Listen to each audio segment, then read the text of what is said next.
Okay. Atri మహాముని. ఎవరికైనా ఏమైనా question ఉన్నాయా? చెప్పింది అర్థమైందా? ఏదైనా క్వశ్చన్ ఉంది అడగాలనుకుంటే అడగొచ్చు. సరే. అత్రి అంటే చూడండి, త్రీ అంటే ఏమిటి? మూడు అని కదా. ఇంగ్లీష్ లోనైనా సంస్కృతంలో అయినా త్రీ అంటే మూడు. అత్రి అంటే మూడు కానివాడు.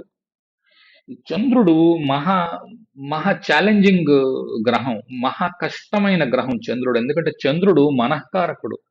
మనస్సుని నిర్బంధించి ఒక్క చోట లగ్నం చెయ్యడానికి ప్రయత్నం చెయ్యండి, మనస్సు ఎదురు తిరుగుతుంది. చాగంటి వారు ఎన్నోసార్లు చెప్పుంటారు ఇది.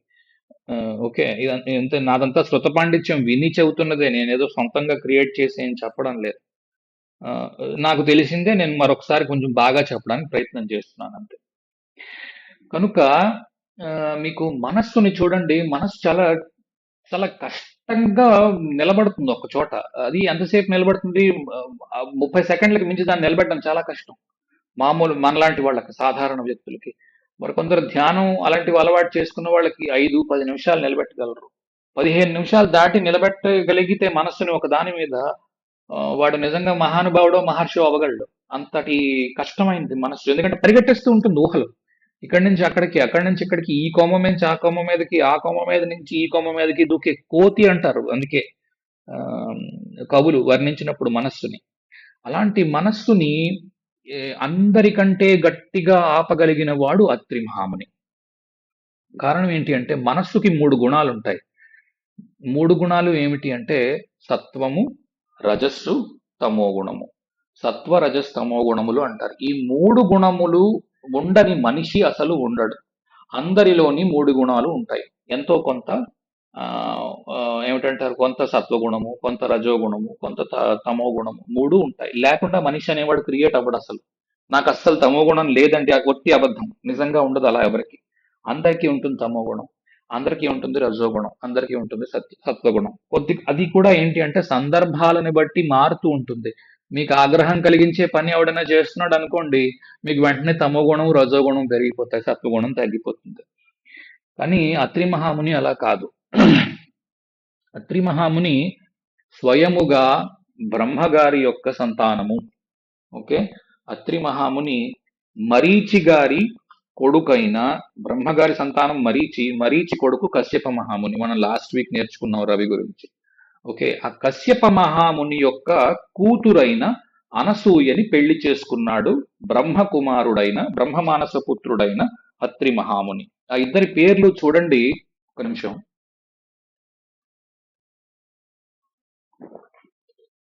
అనసూయ సాధ్వి, అత్రి మహాముని. అనసూయ అంటే మీకు లాస్ట్ టైం చెప్పాను దీని గురించి. ఈ ఈ ఋషుల గురించి నేను ఏం చెప్తున్నా సరే, గరికిపాటి వారి ప్రసంగం ఉంది, 2:30 గంటల సేపు ఉంది. అందులో నుంచి అది 1-2 సార్లు విని అందులో నుంచి కొంత గ్రహించి దీనికి అన్వయించి నేను చెప్తున్నది. ఇది ఎందుకు తెలుసుకోవడం అని అవివేకంగా దయచేసి ఆలోచించకండి. ఏదో 15 నిమిషాలు నష్టపోయేది ఏం లేదు, తెలుసుకోండి. కారణం ఏంటి అంటే జీవితానికి పరమార్థం ఏమిటి అంటే మళ్ళా జన్మ లేకుండా ఏమిటి చేయవచ్చును అన్న దాంట్లో కనీసం 5% అయినా చేయడానికి ప్రయత్నం చేద్దాం. ఓకే. సో అత్రి మహామునికి అనసూయాదేవి, అనసూయ ఋషిమణి ఆవిడ, కశ్యప మహాముని యొక్క కూతురు, లేదా కశ్యప ప్రజాపతి యొక్క కూతురు. ఆవిడ్ని పెళ్ళాడాడు అత్రి మహర్షి. అసూయ, అసూయ లేనిది. అత్రి 3 గుణములు లేనివాడు. ఓకే. సో చంద్రుడికి కాంట్రిబ్యూషన్ ఏంటి అంటే ఈ మనస్సులో ఏవైతే త్రిగుణాలు ఉన్నాయో కొద్ది రోజులు పోయిన తర్వాత సాధనతో మొత్తం తమస్సుని రజస్సుని వదిలేసి సత్వానికి, ఆ సత్వాన్ని కూడా వదిలేసి అత్రి వైపుకి మనస్సు ప్రయాణం చేయాలి. అలా చెయ్యాలి అంటే ముందు వదిలిపెట్టవలసింది అసూయని. అసూయను వదిలిపెట్టి అనసూయతో ఉండి ఈ త్రిగుణాలని వదిలిపెట్టి అత్రి అవ్వాలి. ఇది దీని అర్థం. అంతేకాని ఇదేదో నిజంగా మును ఉన్నాడు, ఆ మునికి ఈవిడ ఒక భార్య ఉంది, అది అది ఎలాగో పైపైనగా మనకు తెలుసుకునే ఆ కథ ఎలాగో ఉండనే ఉంది. సరే, కథలోకి వెళితే అత్రి మహాముని అనసూయ ఉన్నారు. వారు ఏంటంటే తపస్సంపన్నులు. ఇద్దరికిద్దరు తపస్సు చేశారు. అంటే చాలా మంది అనుకుంటారు వేదశాస్త్రంలో చెప్పింది ఏమిటి అంటే మగవాడు తపస్సు చేస్తే చాలు ఆడది తనకి ఈ భర్త చేస్తున్న తపస్సుకి సంభారాలని, తనకి కావలసిన ఏదో కూర్చోడానికి ఆసనము, కావలసిన ఏదో సంభారాలు, ఇగో ఇక్కడ ముగ్గు వేశానండి, ఇక్కడ కూర్చోండి, ఇక్కడ పూజ చేసుకోండి అని చెప్పడము, ఇలాంటివి చేస్తే చాలు అన్నది ఆ, ధర్మం కూడా చాలా వరకు అంగీకరించింది. కానీ నిజానికి ధర్మం అంగీకరిస్తే సరిపోదు. మనకి మోక్షం కలగాలి అంటే అనసూయకి తెలుసుకున్న విషయం ఏమిటి అంటే జ్ఞానాన్ని సంపాదించాలి. మోక్షం కలగాలి అంటే ఏదో 100 సార్లు విష్ణు సహస్రనామం చదివేస్తే మోక్షం కలగదు.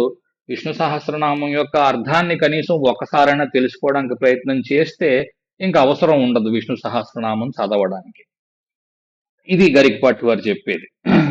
ఆయన చెప్పిన దాంట్లో నుంచి ఈ పాయింట్ మనం తీసుకోవాల్సింది ఏంటి అంటే, వీళ్ళిద్దరూ కలిసి కాపురం చేస్తున్నప్పుడు బ్రహ్మ విష్ణు మహేశ్వరుల వంటి వారికి ఒక కన్నుకుట్టులాగా అయ్యింది. ఎలా అంటే వీరి తపస్సు ఎంత పైకి వెళ్ళింది అంటే, జనరల్ గా ఏంటంటే మనకి చూడండి 14 భువనాలు ఉన్నాయంటారు. ఈ భువర్లోక, సువర్లోక, మహర్లోక, తపర్లోక అన్నట్టు ఈ 14 భువనాల్లో ఆఖరిగా పైన ఉన్న భువనములో ఉండేది ఎవరు అంటే మహర్షులు. అందుకే దేవేంద్రుడు, మనం ఇంతకు ముందు కూడా చెప్పుకున్నాం, దేవేంద్రుడు ఎవరైనా తపస్సు చేస్తున్నారు అంటే ఎందుకంటే దేవేంద్రుడు అందరికంటే కిందన ఉంటాడు ఈ లోకాలన్నిటిలోకి. సో మొట్టమొదట అమ్మో నా చైర్ కానీ పోతుందేమో, నా కుర్చీ కానీ పోతుందేమో, వాడు దేవేంద్రుడు అయిపోతాడేమో అని చెప్పి ముందు భయపడుతూ ఉంటాడు. అదొక్కటే కాదు అంటే అది మనం హాస్యానికి తీసుకున్నాం. కానీ ఇంకోటి ఏంటి అంటే ఈ దేవేంద్రుణ్ణి పరీక్ష పడ్డానికి పంపిస్తారు. బాబు నువ్వు వెళ్ళి ఒకసారి అసలు నిజంగా అతను తపస్సు చేస్తున్న వ్యక్తి ఎంతటి తపస్సంపన్నుడో నువ్వు ఒక్క మారు చెక్ చేసిరా అని. అందుకే ఆయన రకరకాల సామధాన భేద దండోపాయాలన్నీ ఉపయోగిస్తాడు. దాంట్లో దేనికి చలిస్తే దానికి వశుడైపోయినట్టుగా మనకు కనబడుతూ ఉంటాయి. అది దాటి వెళ్ళిన వాళ్ళు అక్కడ ఆగరు, దేవేంద్రుడి కుర్చీ దగ్గరికి ఆగరు ఎవరును. దాటి ఎక్కడికి వెళ్ళిపోతారు, ఆ దేవతల్ని కూడా దాటి వెళ్ళిపోయి ఆ పైన ఉన్న మహర్షి యొక్క లోకాల్లోని, సత్యలోకాల్లోని కూర్చొని ఉంటారు.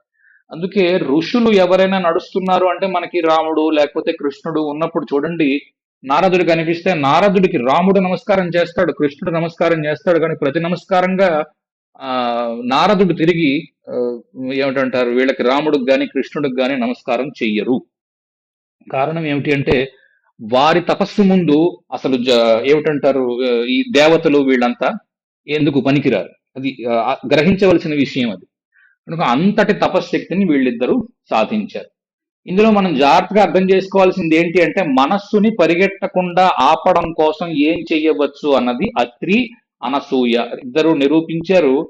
ఈ రెండో ఘట్టంలో ఏంటి అంటే, వీళ్ళ తపస్సు ఎంతవరకు వెళ్ళింది అంటే ఇంకా దేవతలతో పని లేదు వారికి, ఆ రేంజ్కి వాళ్ళు వెళ్ళిపోయారు. అయితే దేవతలకి కొంత కన్నుకుట్టు కలిగింది, నారదుణ్ణి పంపించారు. ఇది ఎందుకు ఉపయోగపడుతుంది ఆ ప్రిడిక్షన్ లోని అని అంటే, ఒక 10 నిమిషాలు ఆగండి, 10 నిమిషాలు ఓపికగా ఉండండి, నేర్చుకోండి. నారదుడిని పంపించి, నారద ఒక మారి పరీక్షించిరా అన్నారు. నారదుడు కిందకు వచ్చాడు, కొన్ని ఇనప గుగ్గిళ్ళు తీసుకొని వచ్చాడు. ఇనప గుగ్గిళ్ళని అనసూయ దేవికి ఇచ్చాడు. అమ్మా ఇగో గుగ్గిళ్ళు ఇస్తున్నాను నేను నీకు, నాకు ఏంటంటే ఈ గుగ్గిళ్ళు సాయంత్రం పూట పలహారం తినడం అలవాటు, ఇగో ఈ గుగ్గిళ్ళు ఇస్తున్నాను తీసుకొని ఇనప గుగ్గిళ్ళు చేతిలో పెట్టాడు. ఆ ఇనప గుగ్గిళ్ళు ఆవిడని వండమన్నాడు, వండి నాకు సాయంత్రం పెట్టు నేను తింటాను. అలాగే అంది, వేయించింది, పెట్టింది. మామూలుగా మనం ఈ శనగలకి వాయనాలు గట్రు ఇచ్చినప్పుడు అవి వేయించుకొని తింటారు కదా, అలాంటి సాతాళించిన శనగల్లాగా ఉన్నాయి ఆయన తిన్నప్పుడు. ఏమిటి ఇనప గుగ్గిళ్ళు నేను ఇచ్చాను, సాతాళించిన శనగలు ఎలాగ అయ్యాయని ఆవిడని అడిగట. ఏమోనండి మీదయ్యే, మరి మీరు ఇచ్చారు కదా అందుకే అలా అయ్యాయి అని ఆవిడ మారువేషంలో ఉన్న నారదుడిని కూడా పసిగట్టిందట. ఓకే, నారదుడు లబోదిబోమని వెనక్కి వెళ్ళి పైన ఉన్న బ్రహ్మ విష్ణు మహేశ్వరులకు కాక, అంటే యథాతథంగా గరికపాటి వారు ఇంచుమించుగా ఎలా చెప్పారో అదే ఇది నేను కంటిన్యూ చేస్తున్నాను. రకరకాల వేరియేషన్స్ వీటికి ఉండొచ్చు, దయచేసి పీకానాం లాగానాం కాకుండా దాంట్లో నుంచి గ్రహించవలసిన సారాన్ని గ్రహించండి. అయితే పైకి వెళ్ళిన నారదుడు బ్రహ్మ విష్ణు మహేశ్వరులు కాకుండా లక్ష్మీ సరస్వతి ఈ ముగ్గురిని కదిపాడు. అమ్మ మిమ్మల్ని మించిపోయేటట్టున్నది ఆవిడ, అంత పెద్ద సాధ్వి, ఓ పని చెయ్యండి, ఈ మారు మీ భర్తల్నే పంపించండి పరీక్ష పెట్టడానికి అంది. ఇది అందరికీ తెలిసిన కథే. బ్రహ్మ విష్ణు మహేశ్వరులు కిందకు వచ్చారు, ఋషీశ్వరుల రూపంలోని కూర్చొని అమ్మ మాకు వివస్త్రవై అన్నాన్ని వడ్డించన్నారు. ఆవిడ వాళ్ళని అందరినీ ముగ్గురిని ముట్టుకోగానే పసిపాపలు అయిపోయారు. పసిపాపలైపోయి వాళ్ళ దగ్గర కొద్ది రోజులు ఉండిపోయారు. ఓకే. కనుక ఇప్పుడు చూడండి, రెండో ఇంట్లోని ఈ మనం చంద్రుడి గురించి మాట్లాడుకుంటున్నప్పుడు తన వారి కాని వారి పిల్లల్ని పెంచడము అని కదా మనం అనుకున్నాం. అక్కడ కూడా కనబడుతోంది చూడండి. తన వారు కారు ఆ పిల్లలు, ఆ ముగ్గురు పిల్లలు ఎవరు? బ్రహ్మ విష్ణు మహేశ్వరుడు. తన పిల్లలు కారు, కానీ ఇక్కడ పెరుగుతున్నారు. కొద్ది రోజులు ఇక్కడ ఉండిపోయారు. ఎందుకంటే ఆ బాల రూపాలు ధరించి వాళ్ళని బాల రూపాల్లో పెట్టి ఉంచేసింది ఆవిడ అనసూయాదేవి. అప్పుడు పైనుంచి మళ్ళా ఈ ముగ్గురు పరిగెత్తుకొచ్చారు. అమ్మ అనసూయాదేవి, మా భర్తల్ని నువ్వు ఇక్కడ కట్టేసుకుంటే ఎలా తల్లి? నీ పిల్లలు అయిపోయారు వాళ్ళు, మాకు ప్రతిభిక్ష పెట్టు అంటే ఆవిడ జాలిపడి కరుణించి వాళ్ళ ముగ్గురిని వెనక్కి వదిలింది. దీంట్లో వేరియేషన్స్ రకరకాలుగా ఉండొచ్చు, కానీ సారం తీసుకుంటే ఏంటి అంటే ఈ పిల్లలు, తన పిల్లలు కారు, కానీ ఆ పిల్లల్ని ఈవిడ కొద్ది రోజులు పెంచింది. కనుక సెకండ్ హౌస్ లోని మూన్ ఉన్నప్పుడు ఎక్కువగా మనకు కనబడుతున్న చంద్రుడి ఇంపార్టెన్స్, ఎందుకంటే సెకండ్ హౌస్ లో మూన్ స్పెషల్ పొజిషన్ లో ఉంటాడు కాబట్టి ఎక్కువ ఇంపార్టెన్స్ దాని నుంచి తీసుకోండి. రెండోది, కృష్ణుడు కూడా ఏంటి అంటే ఎక్కడో పెరిగాడు, అక్కడ పెరగలేదు, తల్లి దగ్గర పెరగలేదు. సో సవితి పిల్లలు ఉండడము అంటే మన వాళ్ళకి పుట్టి ఉండవచ్చు, కానీ మరొకరు ఎవరైనా సవితి అన్నయ్యలు, సవితి అక్కలు అలాంటి వాళ్ళు ఎవరైనా ఉండడము. ఇదేదో ఆక్షేపణ గురించి కాదు, జస్ట్ కరెక్షన్స్ కోసం, టైం కరెక్షన్స్ కోసం, తెలుసుకోవడం కోసం. ఓకే. తర్వాత పిల్లలు లేకుండా ఉండడము, పిల్లలకి ఏదో ఒక ఇబ్బంది ఉండడము, ఇలాంటివన్నీ మీకు ద్వితీయ చంద్రుడి వల్ల మీకు కనిపించవచ్చు. తర్వాత ఈ స్టోరీలో నుంచి మనం తెలుసుకోవాల్సింది ఏంటి అంటే సత్శీలము, అంటే సచ్చీలము అంటాం కదా, శీలాన్ని ఎంత బాగా కాపాడుకోగలము అన్నది. ఎందుకంటే అనసూయాదేవి దగ్గరికి వచ్చి నువ్వు వివస్త్రపై వడ్డించు అన్నప్పుడు ఆవిడ ఏదైనా చేసి ఉండవచ్చు. ఎందుకంటే ఆ రోజుల్లో మహర్షులు వచ్చి ఇంటికి అడిగినప్పుడు వాళ్ళు ఏం చెప్తే అది చేయవలసిందే, వేరే రకంగా ఆక్షేపించడానికి ఏం లేదు. ఆవిడ భగవంతుడిని ప్రార్థించి వాళ్ళ మీద చెయ్యి వేయగానే వాళ్ళ ముగ్గురు పాపాయిలు అయిపోయారు. కనుక ఆవిడ శీలాన్ని ఆవిడ కాపాడుకోగలిగింది. కనుక చంద్రుడు శీలానికి, మనస్సుకి ప్రతీక. ఎందుకంటే మనస్సు నుంచే ఉంటుంది శీలం. మన మనస్సు ఎటువైపు పరిగెడుతోందో అటువైపు శీలం పరిగెడుతుంది. మనం చెడు వైపు పరిగెడుతున్నాం అనుకోండి, మన శీలం కూడా పాడైపోవడానికి అవకాశం ఉంది. శీలం అంటే నా ఉద్దేశం క్యారెక్టర్ అని, అంటే దీని ఏదో భూత పదంగా తీసుకోకండి. శీలం అంటే క్యారెక్టర్ అని. సో మనస్సు పరిగెడుతోంది, ఆ మనస్సుని మనకు కళ్ళు మీరేది అనుకోండి, మన క్యారెక్టర్ పాడైపోతుంది, మనం తప్పు చేస్తాం. ఎందుకంటే ముందు మనస్సులో తప్పు చేస్తాం, ఆ తర్వాత దాన్ని మననం చేసుకుని వెళ్ళి ఈ తప్పుని ఇలాగ చెయ్యాలి అనుకుని కదా వెళతాం, ఏదైనా చెడు అలవాటు ఉంటే.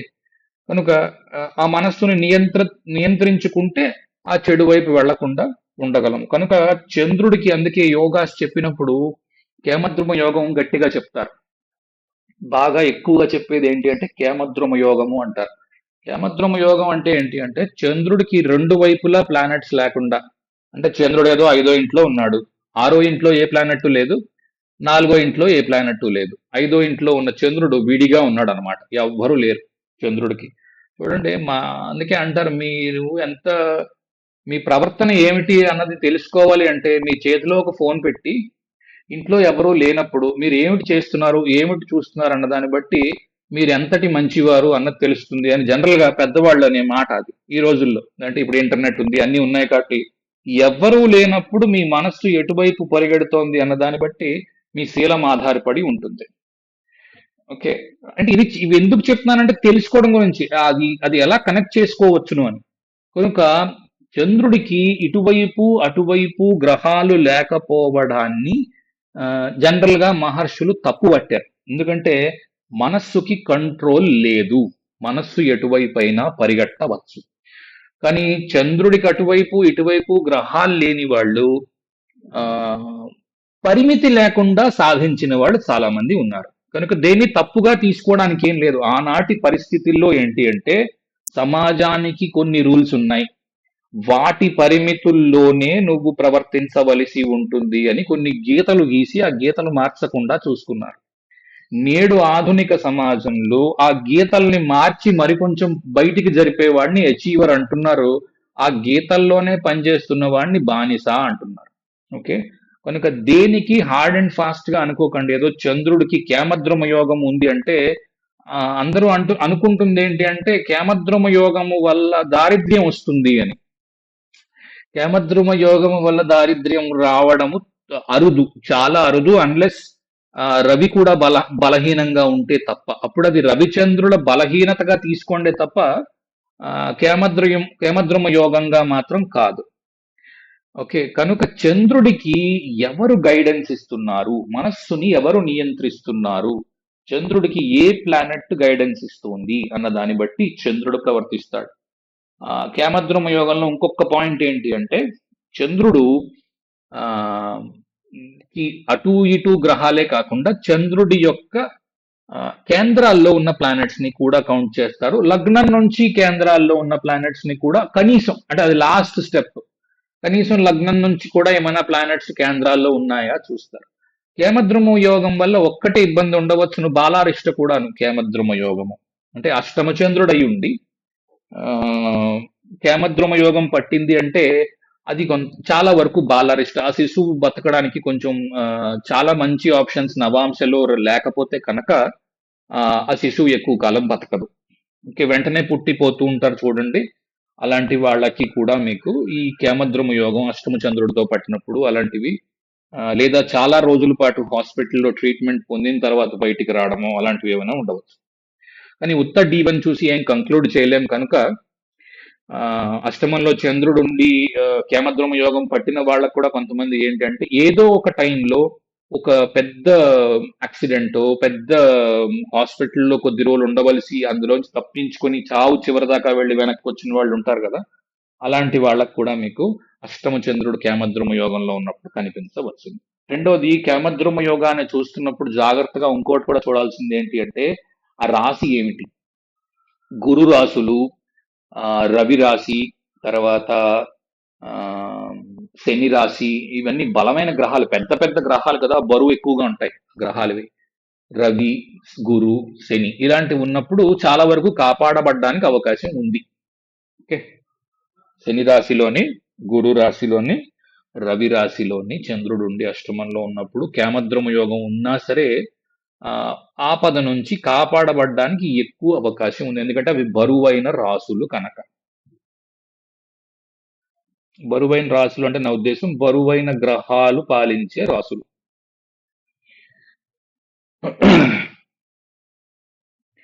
ఓకే, సో అత్రి మహామునికి, అనసూయాదేవికి ఈ ఈ ఎపిసోడ్ తర్వాత ఈ లక్ష్మీదేవి ఈ ముగ్గురు మళ్ళీ కిందకు వచ్చి ఆవిడ్ని వేడుకున్న తర్వాత ముగ్గురి దర్శనం అయ్యింది. త్రిమూర్తుల దర్శనం సతీ సమేతంగా అయినప్పుడు ముగ్గురు నమస్కారం చేసి, ఇద్దరు నమస్కారం చేశారు అత్రి మహాముని, ఈవిడ అనసూయ ఇద్దరు నమస్కారం చేశారు. చేసిన తర్వాత ఏమైందంటే వాళ్ళు అడిగింది ఏంటి అంటే, అయ్యా మేము ఇలాగా తపస్సు చేస్తాం, తపస్సు చేస్తే మాకు పిల్లలుగా పుట్టండి, మేము శివుడు కోసం తపస్సు చేస్తాం, శివుడు మాకు పుడితే చాలు. అలా కాదమ్మా, మేము ముగ్గురం మీకు పుడదాం అనుకుంటున్నాం, ఒక్క శివుడే కాదు మాకు కూడా అవకాశం ఇవ్వండి అని చెప్పి బ్రహ్మ, విష్ణువు ఇద్దరు ప్రాధేయపడ్డారు. దానికి కూడా కారణం ఉంది. అయితే ఏంటంటే విష్ణువు తను ఏం చెప్పాడంటే, మొదట నేను ఆవిర్భవిస్తాను దత్తాత్రేయుడిగా అని చెప్పి దత్తాత్రేయుడిగా అత్రి మహామునికి, అనసూయాదేవికి మొట్టమొదట దత్తాత్రేయుడు పుట్టాడు. ఆ దత్తాత్రేయుడు సత్వగుణ ప్రధానమైన మనిషి. ఎందుకంటే విష్ణువు సత్వాన్ని చూపిస్తాడు. ఆ సత్వగుణ ప్రధానమైన మనిషి, ఎందుకంటే మనిషి బ్రతుకుతున్నప్పుడు, పుట్టిన తర్వాత బ్రతుకుతూ ఉన్నంతసేపు సత్వగుణ ప్రధానంగా ఉండగలగాలి. దానికోసం అని చెప్పి, ఎందుకంటే విష్ణువు సస్టైనర్ కాబట్టి, విష్ణువు పుట్టిన జీవాన్ని పోషించడం అనే బాధ్యత విష్ణువుది కనుక, సస్టైనెన్స్ ఆయన చేతుల్లో ఉంది కనుక సత్వగుణం ఆయనకు ఉండాలి కనుక, బతుకుతున్నంత కాలము దత్తాత్రేయ రూపాన్ని ఆరాధిస్తున్నప్పుడు విష్ణువులో ఉన్న సత్వం ఎక్కువగా ఉంటుంది దత్తాత్రేయుడు. అందుకు విష్ణువుని సత్వానికి ఆపాదించారు. అలాగే రజోగుణం ఎక్కువగా ఉంటుంది బ్రహ్మలో, ఎందుకంటే ఆ రజోగుణం లేకపోతే క్రియేషన్ నడవదు. సృష్టి నడవాలి అంటే రజస్సు ఉండాలి, కోరిక కలగాలి, స్త్రీ పురుష సమాగం జరగాలి. ఆ కోరికలో నుంచి మనం అందరం పుడుతున్నాం కనుక అది రజోగుణ ప్రధానమైనది. ఆ రజస్సు నుంచి మీకు బ్రహ్మ నుంచి, బ్రహ్మ యొక్క రూపం నుంచి, బ్రహ్మ యొక్క అంశగా మీకు చంద్రుడు పుట్టాడు. ఆఖరుగా దూర్వాసో మహర్షి తమోగుణ ప్రధానమై శివరూపంగా, శివుని అంశగా దుర్వాసో మహర్షి పుట్టాడు. ఓకే. సో శివుడికి తమో గుణము ఎక్కువగా ఉంది. కారణం ఏంటి అంటే శివుడు డిస్ట్రక్షన్‌కి, లయానికి కారకుడు. ప్రాణం తీయడానికి, అందరిని తనలోకి ఐక్యం చేసుకోవడానికి కారకుడు. దీన్ని 3 విగ్రహాలుగా 3 విడివిడిగా ఆలోచించి ఏదో వైష్ణవులమండి మేము, మీరు శివుడిని మేము శైవులమండి, శివుడిని తిట్టినట్టుంది. శివుడికి 3 గుణాలు ఉంటాయి కదా! ఉంటాయి కరెక్టే. అది పరబ్రహ్మంగా ఉన్న శివుడికి 3 గుణాలు ఉంటాయి. కానీ ఇది శివుడు ఏమిటి అంటే 3 మూర్తులు విడివిడిగా చూస్తున్నాం గనక ఆ పేరు పెట్టుకున్న శివుడికి తమో గుణ ప్రధానం ఉంటుంది. ఓకే. ఇది తెలిసి ఉండాలి ఈ పాటికి. అంటే మీకు తెలిసే ఉంటుంది. కాకపోతే చెబుదామనే ఉద్దేశంతో చెప్పాను. కనుక ఈ ముగ్గురు దుర్వాసో మహర్షి, చంద్రుడు, దత్తాత్రేయుడు. ఈ ముగ్గురు అత్రి మహామునికి పుట్టారు. కనుక చంద్రుడు అంటే మనం ఇప్పుడు అత్రిని చంద్రుడుగా ఊహించుకోండి. మనస్సుగా ఊహించుకోండి. ఆ మనస్సుకి పుట్టిన ముగ్గురు ఎలాంటి వారు అంటే ఒకరు రజోగుణ మనస్సు ఎప్పుడు రజస్సు వైపు ఉంటుంది. అబ్బే నేను చాలా మంచివాడినండి అంటూ ఉంటాం చూడండి. ఎవరు కూడా అబ్బే నేను చాలా చెడ్డవాడినని ఎవ్వరూ చెప్పరు. కానీ మనం చేయవలసిన పనులు మనం చేస్తూ ఉంటాం. అదే రజోగుణం అంటే. ఎందుకంటే అది సత్వగుణము కాదు, ఇటు తమో గుణము కాదు. మధ్యస్థంగా ఉండేది రజోగుణం. ఆ, అండ్ ఇప్పుడు ఆ డెఫినేషన్స్ లోకి వెళ్ళకండి. సత్వగుణం ఇది, రజోగుణం ఇది, మీరు ఇలా చెప్పారు అలా చెప్పారు పేకానం లాగానే వద్దు. తెలుసుకోవలసిన సారాన్ని గ్రహించడానికి ప్రయత్నం చేయండి. బ్రహ్మ విష్ణు మహేశ్వరులు అంటాం కదా, దాంట్లో నుంచి తెలుసుకున్నది ఏంటి అంటే ఈ విషయం. కనుక మనస్సుని నియంత్రించుకోవడము చాలా అవసరము.